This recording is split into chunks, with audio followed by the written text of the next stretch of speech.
Hello, everybody, and welcome.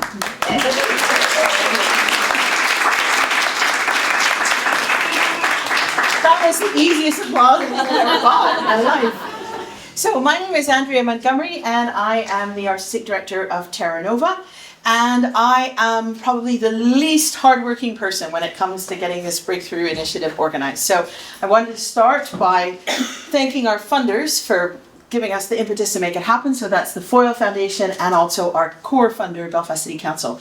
But there are people here today, sprinkled around, and also not here today, all of whom worked to make this possible. So thank you to them as well. And what you're about to see are 14 people who have been focusing on monologues and technique for audition and for connection into the industry. That's why it's called Breakthrough. So we're going to run straight through. So it's 14 monologues of about kind of 2 minutes, maybe 3 minutes each.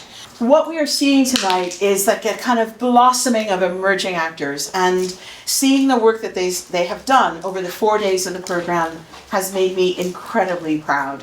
And some are very inexperienced, some are more experienced, and everybody has taken enormous, giant steps. If we were paying, grandmother's footsteps, they'd be off the stage, because they really have pushed to overcome fears and inexperience, and to be detailed and focused and truthful. So I hope you enjoy what they have to show. What do you need to know? As I said, I think it's going to, it's sort of 2-3 minutes a piece. The actors will literally they will come off and on, and you're very, at the end of the piece, you're very welcome to show your appreciation in any way you wish. We've confiscated any fruit, so there can be no fruit tossing. But having a live audience and your appreciation and support is just so meaningful. Thank you so much for making it out on a very cold, wet Sunday as autumn draws in. I am very grateful, and I hope you enjoy it.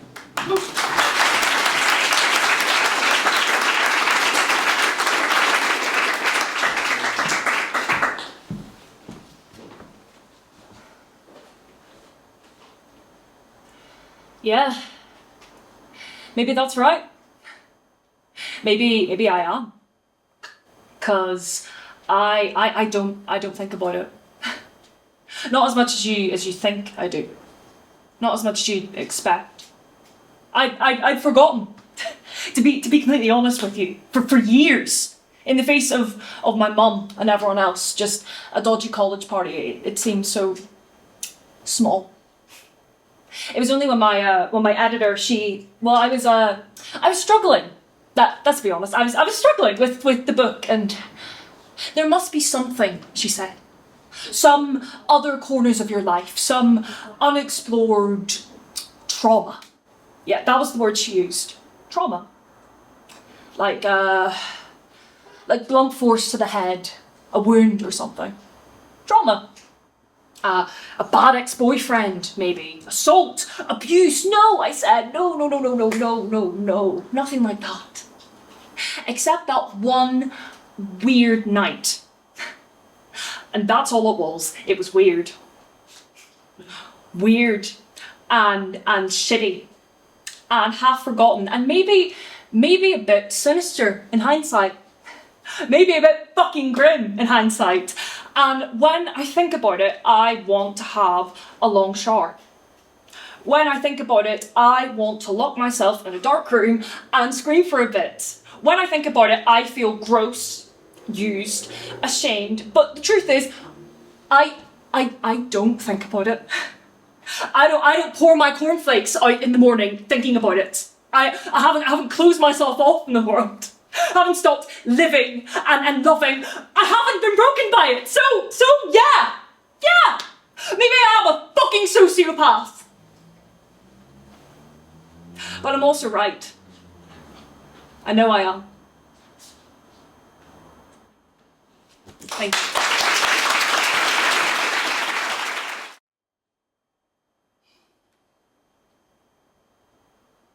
Rose. I don't want to hear it. Rose, stop! Rose, I was about Henry's age the first time I heard my own master talk about free black folk. Up in Illinois, they just walking around. And that lit a fire in me. Because I knew I was supposed to be free. And I started acting like it too. My back tore real good for my dream. Eventually, I started playing by the rules. By the time I got to the Macon plantation, I've been playing the good slave for so long, I forgot it was an act. I settled into a life of hard work and moderate liberties at the shop. Until I met Henry.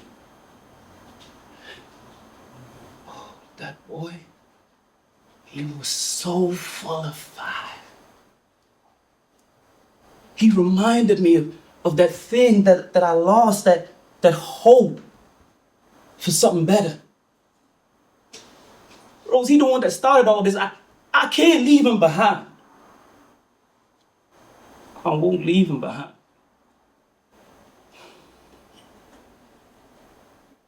I'm going back.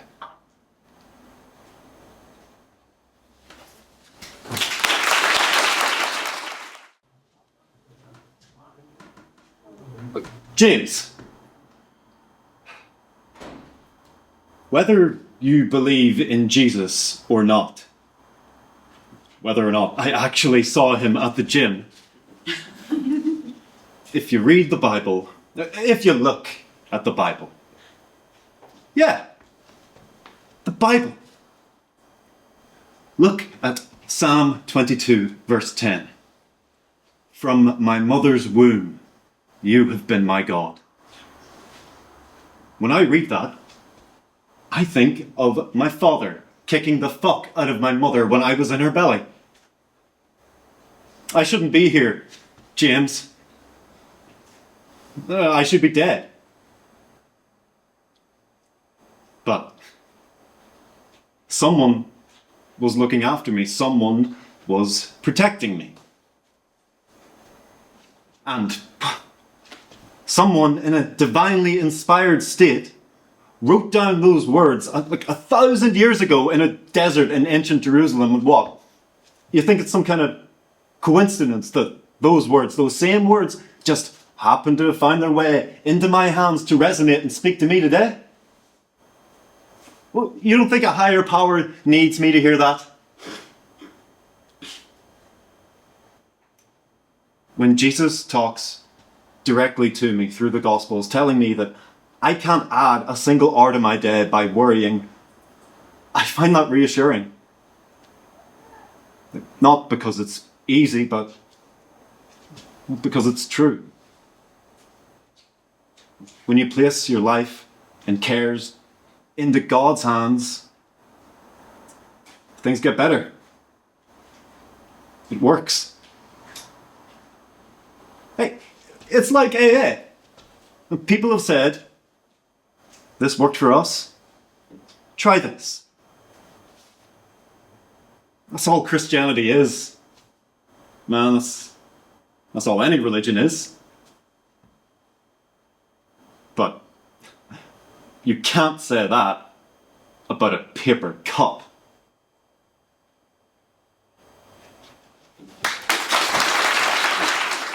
Oh, cross-examination? That's the best part. All instinct. Ask the question, repeat the answer, repeat it again. Watch his face. Let him think I'm getting mixed up, that I'm a bit slow to understand what happened. Flick through pages. Let him think I've lost my way. Hear breathing? A snicker from the prosecution counsel. Good. Good. Very good. Again, flick through pages. My client squirms uncomfortably in the dock. Good. Then I repeat the question. Watch the witness relax. Shoulders roll back. This one doesn't seem to know what she's doing. Judge expressionless. This judge has seen me before. Seen the likes of me. Question 1. Question 2. Look afraid of the answer. This emboldens him. Watch. Yes, here he goes. Oh, let the witness talk. Over talk. Oh, let him clarify. Good. Thanks for that. I wasn't sure. Do you see his eyes dismiss me? This one must be just out of uni or something. Not very good, is she? This relaxes him. He's got the upper hand. He's now not careful, not afraid, no longer vigilant. He says some inconsistency. I let him explain it to me. He's nodding, I'm nodding. He's digging himself in deeper. Okay, I say. That does clear things up a bit, but he volunteers more information. I look at his lawyer, the prosecutor, Mr. Crown, as he's quaintly called in court.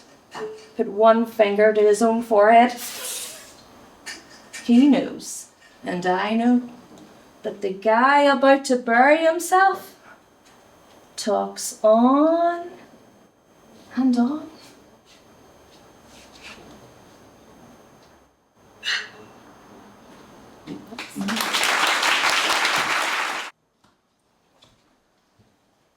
Hi. Why didn't you wake me? Hoping to make your escape, boy, before I got up. Were you there? At the party. It's a big place, this. Is it a boarding house or something? Do you live here? It must be great crack living here. Back home I live on a farm. A bit dead. Not like this place, no parties or that. I'm staying with friends at the moment, cousins really. I have a job interview tomorrow. I'm only up for a few days. Do you have many parties here? I talk too much, don't I? My dad's always telling me that. I get it from him. My name's Eileen. I always say what I think. People don't like that sometimes, but it's the way I am. Is that your stuff? Are you a photographer? If I get this job, I'll be working behind the meat counter in Dunn's. Maybe they'll take a fancy to me and you'll see me on some of their posters. A couple of lads back home think I'd make a good model. My ears are too big though. What do you think? You must have a good eye for them things. You can get your ears pinned back, you know. My brother takes pictures. Only of the local football team though. He has them hanging all over the place. Wouldn't take one of me though. Pictures of strangers everywhere, but wouldn't take one of his own sister. Funny that. What do you do?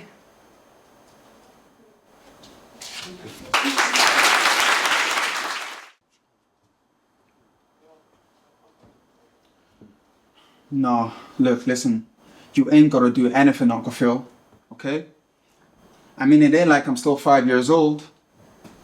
I mean, ain't like I'm gonna be sitting up every night asking my mom when's daddy coming home, you know? Who needs him? Hey, look, it wasn't there to teach me how to shoot my first basket, but I learned it, didn't I? And I got pretty damn good at it too, didn't I, Uncle Phil? Man, I mean, I got through my first date without him, right? I mean, I learned how to shave. I learned how to drive. I learned how to fight without him. I had 14 great birthdays without him. He never even sent me a damn card. To hell with him!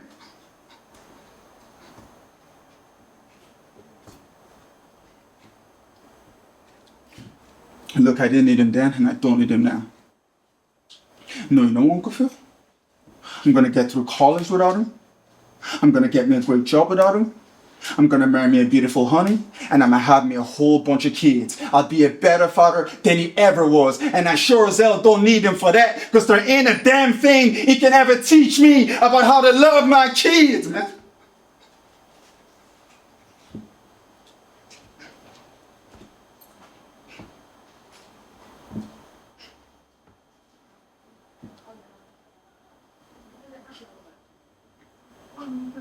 I mean, how come you don't want me, man? How come you don't want me?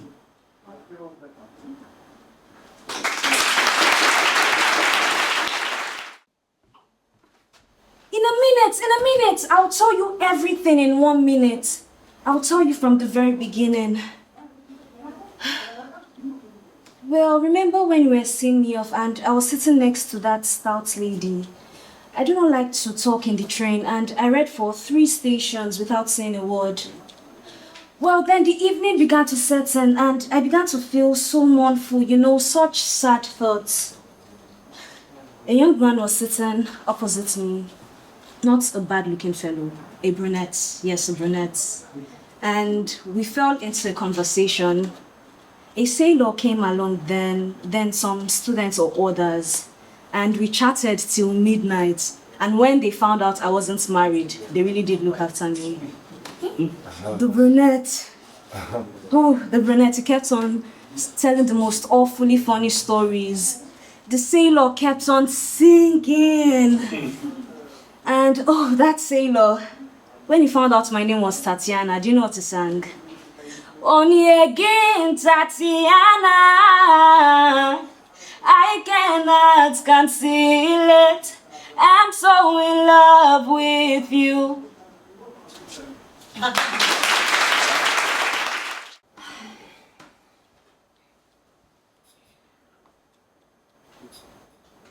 Kinloch Burvey is where the baby's buried. 2 miles south of the village, in a field on the left-hand side of the road as you go north. Funny, isn't it? But I've never met anyone who's been to Kinloch Burvey. Not even Scottish people. But it is a very small village and very remote, right away up in the north of Sutherland. About as far north as you can go in Scotland. And the people there told me that in the good weather, it's very beautiful. And you can see right across the sea to the Isle of Lewis in the Outer Hebrides. We just happened to be there.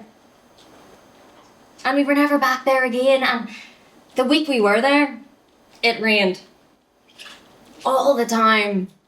Well, not really rained, but a heavy, wet mist so that you could scarcely see across the road. But I'm sure it is beautiful in good weather. Anyway, that's where the baby is buried. In Kinloch Burvey, in Sutherland, in the north of Scotland. Frank, he made a wooden cross to mark the grave, and he painted it white and wrote across it, "Infant child of Frank and Grace Pardy." No name, of course, because it was stillborn. Just infant child. And I'm sure that cross is gone now because it was a fragile thing, and there were cows in that field, and it wasn't a real cemetery anyway. And I had the baby in the back of the van with no doctor or nurse present, so no one knew anything about it except for Frank and Teddy and me. And there was no clergyman at the graveside. Frank just said some prayers that he made up. So there's no record of any kind. And he never spoke about it afterwards. He never mentioned it again once. And because he didn't, neither did I. So that was it. Over and done with, a finished thing. Yes. Yeah.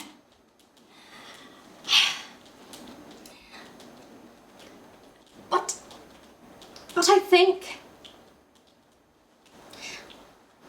it's a nice name. Kinloch Burvey. A complete sound, A name you wouldn't easily forget.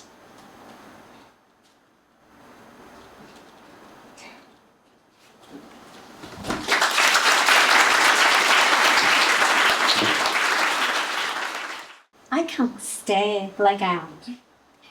I can't stay in this fucking head anymore. I don't get out of this fucking head. I'm gonna go crazy. I could eat glass. I could put my hand in a fire and watch the fucking thing burn. I still wouldn't be out of this fucking head. What am I gonna do? What am I gonna do? I can't close my eyes, man. I can't close my eyes and see the things I see. Still in the house. I'm there and he's there and my kid who's nuts already. Nuts. It's like, what could happen now? What else could happen?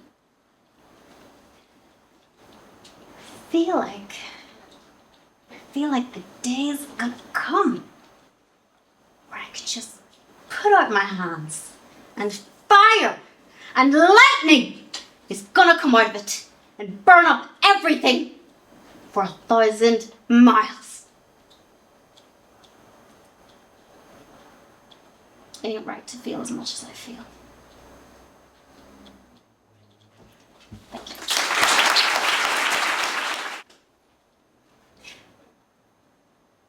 I should never have married Huey. And I don't remember why I did it. Ain't that weird? I really don't remember. I remember walking up the aisle. I remember looking over and seeing him there and thinking, he looked like a waiter. I remember going on the honeymoon and being in this bed in the Catskills and him taking me over and over again. And I didn't know why he kept doing it. I remember him looking at me, but knowing he wasn't seeing me. Because if he really saw me, why would he go on?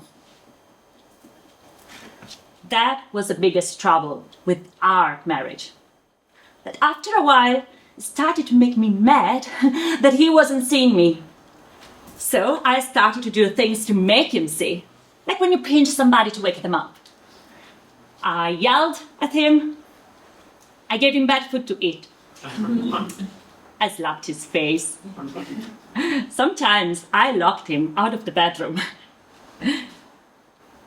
But he wouldn't open his eyes. He wouldn't see me the way I really was. And that drove me crazy. You can't understand. I shot his dog. He loved that dog and I knew it and I killed the dog. Huey came back home, he saw what I'd done, he looked at me and there it was. His eyes. He saw me. He saw me. It was a bad time. But I was so relieved that at last that lie had been taken away. And he looked at me in this way for 3 days. It's not like before, what other people would have called happy. But it was a truthful time, and I liked the truth. But it didn't last. On the 4th day, he began to look at me in the old way again. So that's when I shot the gun at him. I shot him with the gun. But he blew up. He left me though. So at least that made him wake up enough to leave me.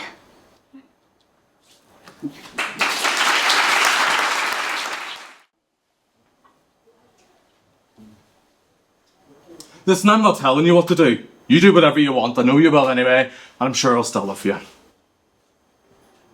I know. I know I'll still love you no matter what you do. It's just... I mean, is that what you want? To go to AIDS meetings, water plants, tell people every day about your inspirational life story. I'm not being mean. Listen to me, I love you. I love you, Prudhomme. And I always will love you no matter what you do. What do you think it's been like for me in the last 2 months? With you going up and down and back and forth. I mean, first you won't even mention the word AIDS, and then you go out and party until your asshole falls out, and then you start acting like the best little AIDS patient in the world. I mean, people change, but you've got to give me a chance to keep up.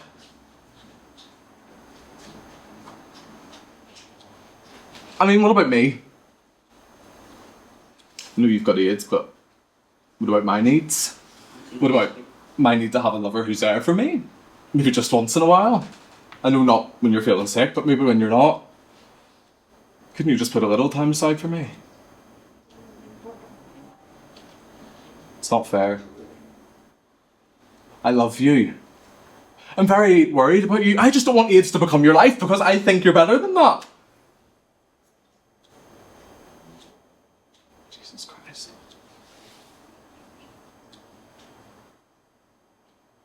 What do you want? Do you want me to go out and get it? Is that what you want? Is that what you need so that I can be your lover? Because tell me! You know I love you. And I will, I swear to you, if that's what it takes to keep you, I will. Okay.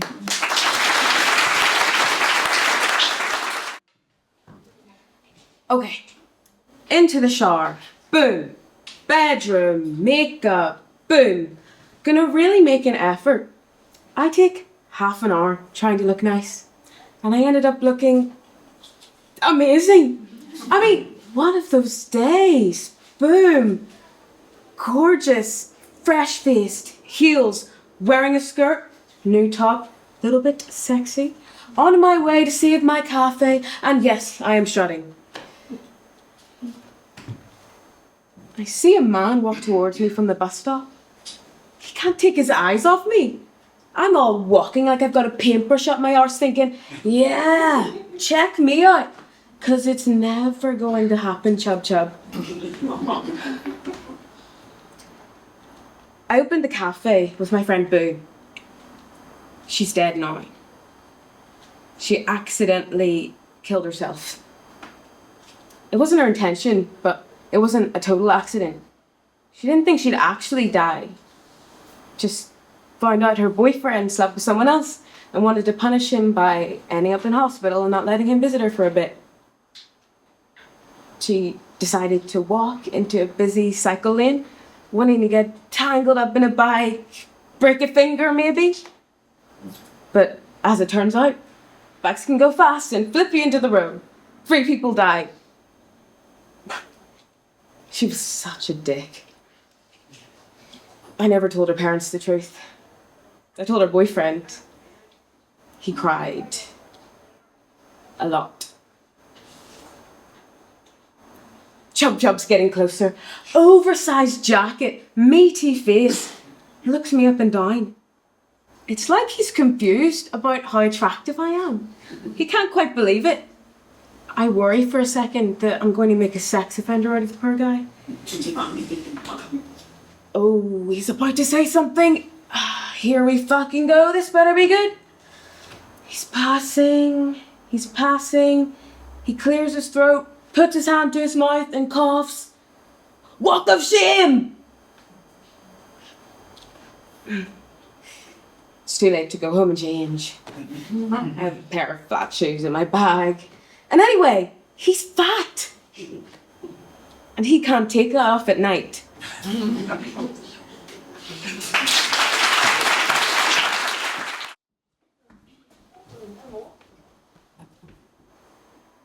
Any woman who thinks she's pregnant usually is.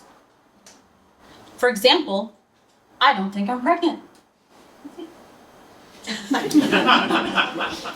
Oh, I've thought it before that I've been pregnant.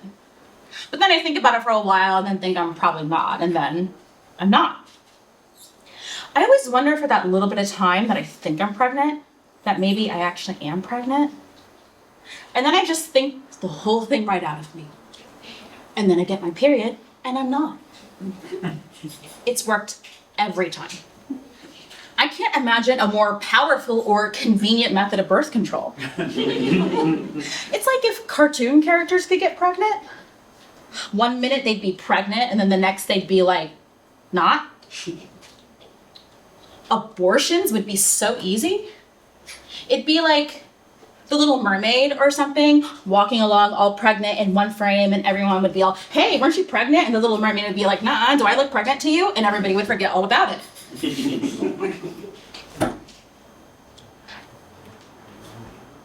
The two things she regrets most about me. She has no idea how fertile I am. I could smell a fucking tulip or look at a rabbit the wrong way, and I'd be...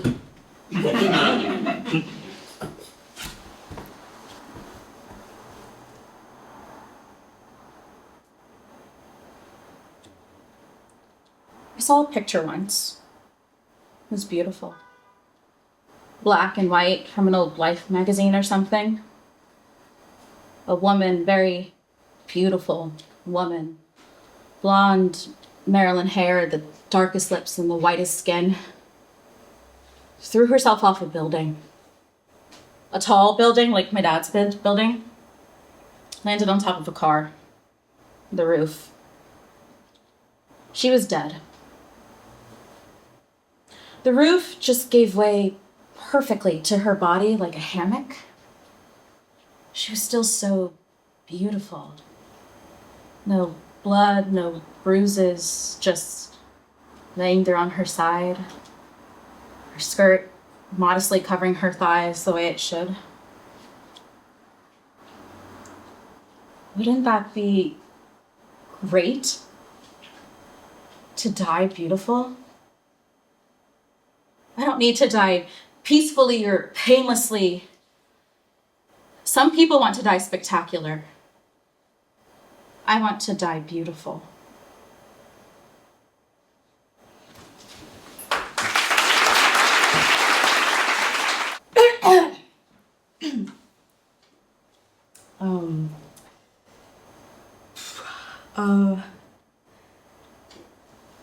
I find reality pretty difficult. I find the business of getting out of bed and getting on with my day really hard. I find picking up my phone to be a mammoth fucking struggle. It's a number on my inbox. The friends who won't call me anymore. The food pictures and the porn videos, the bombings and beheading. It's the moral ambivalence you have to just get on with your day. I actually find the knowledge that we're just atoms and one day we'll just stop and be dirt in the ground. I find that to be overwhelmingly disappointing. And I wish I could be like you. Or my mother, to believe that things are natural and meaningful and we are somewhere on the track between the start and the finish line, but I can't, because I believe in what is true, what is actually verifiably true. You are willing to sacrifice truth for a comforting untruth, so how are you supposed to help me? You're looking at the world with such a tight filter on it, you're barely even living in it, you are barely alive. Drugs and alcohol have always loved me. They've never let me down.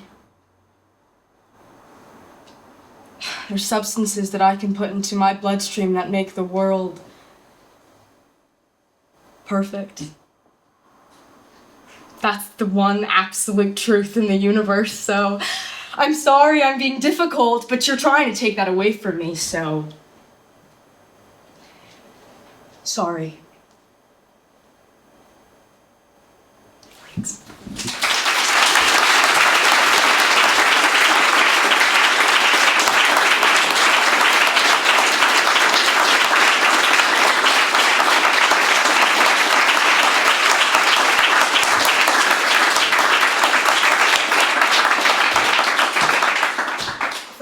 Who work in the business, imagine you're probably experiencing what I'm experiencing, which is normally in auditions we get that first run through, and then we get to go, oh, that was really interesting. Let's try it something like this, or let's try it something like that. And I've been working for 4 days with these guys, and I've never seen it run through so quickly. So, and also the other thing is I didn't want them to have to stand and go, my name is. So please come to me if you want introductions, or you just want to hang out, or you'd like to see I've got the list of their details. But could I just ask you all, because you did such an amazing job, would you come up on stage and join me?